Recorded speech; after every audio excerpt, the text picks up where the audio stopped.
growing up, you didn't see anybody who looked like you, who were doctors and were professionals.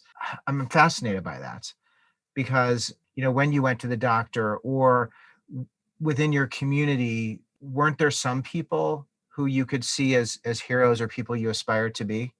I actually grew up when my grandfather, he had cancer and he had diabetes. But throughout appointments and throughout my father's doctor appointments and my mother's doctor appointments, I was there to interpret for my mother and my father. Not so much for my mother because she knew a little bit of English since she was born here, but for my father, any government documents, any type of documents in English that were heavy language, I was supposed to know that by the age of 9. So it's a family matter in my hands at a very, very young age. Not just me, but my older sister too. So again, like my parents were new to the high school and what college was and what pre-med is and how to get into medical school and all of that. So I know that UIC, they were the first school that opened my eyes to see this world. So I feel like my actual drive for medicine was with them as soon as they took me to a cadaver lab.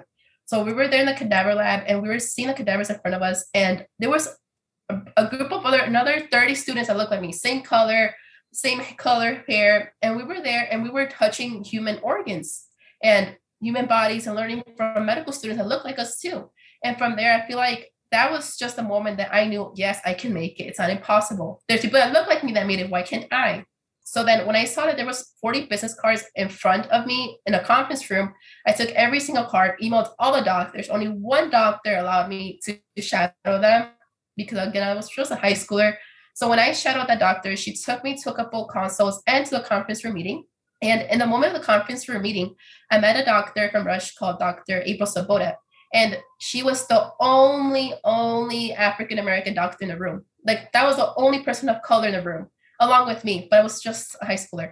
And she held the white coat and she sat up straight and she was the doctor that I needed to be. I wanted to be like her.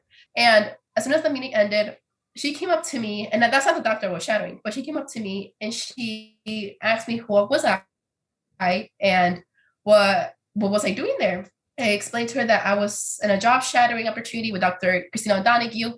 And from there, she gave me her business card with her number in the back. And she told me, if you ever need anything, please call me with anything at all. And that was a moment where that just truly will always stay with me because the doors kept opening door after door after door after that moment. Because when you see someone that looks like you out there in that field, like you truly believe that you're going to be that doctor too, that you truly believe you're going to make it out too.